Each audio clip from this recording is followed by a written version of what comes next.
आता पाहूया टॉप 9 मोठ्या बातम्या। गॅझेटवर आधारित जीआर काढण्याचा विखे समितीला अधिकार नाही। हैदराबाद गॅझेटचा काढलेला जीआर रद्द करा। ओबीसी आंदोलक लक्ष्मण हाकेंची मागणी। ओबीसी आता पेटलाय। ओबीसींना मुंबईला यायला वेळ लागणार नाही। लक्ष्मण हाकेंचा सरकारला इशारा। प्रहारचे माजी आमदार राजकुमार पटेल यांचा काँग्रेसमध्ये प्रवेश। राजकुमार पटेल आणि त्यांचा मुलगा रोहित पटेल यांचा प्रदेशाध्यक्ष हर्षवर्धन सपकाळांच्या हस्ते पक्षप्रवेश। पटेल यांच्या काँग्रेस प्रवेशामुळे बच्चू कडू यांना मोठा धक्का। दिशा पाटणेच्या घरावर गोळीबार करणाऱ्या आरोपींचा एन्काउंटर। पोलिसांनी केलेल्या गोळीबारामध्ये दोन्ही आरोपींचा मृत्यू।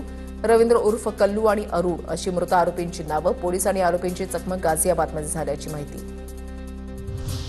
पंतप्रधान मोदींच्या वाढदिवसाच्या निमित्तानं केंद्रीय मंत्री मुरलीधर मोहोळ यांच्यातर्फे ड्रोन शो लाईटचं आयोजन। ड्रोन लाईट शो मधून मोदींना वाढदिवसाच्या शुभेच्छा। पुण्यामध्ये एसपी कॉलेज मैदानामध्ये ड्रोन शो। पंतप्रधान मोदींचा आज 75वा वाढदिवस। सामना वगळता इतर सर्व पेपरमध्ये शिंदेंकडून मोदींना शुभेच्छा देणाऱ्या जाहिराती। ईव्हीएमवरील मतपत्रिकेवर उमेदवारांचा रंगीत फोटो दिसणार। बिहार विधानसभा निवडणुकीपासून उमेदवारांचा रंगीत फोटो दिसणार। केंद्रीय निवडणूक आयोगाचा निर्णय।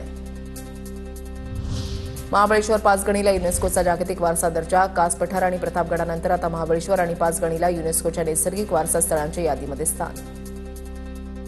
गँगस्टर छोटा राजनला सुप्रीम कोर्टाचा दणका। जया शेट्टी हत्या प्रकरणामध्ये दिलेला जामीन रद्द। छोटा राजनला जन्मठेपेची शिक्षा। मुंबई हायकोर्टानं दिलेला जामीन सुप्रीम कोर्टाकडून रद्द।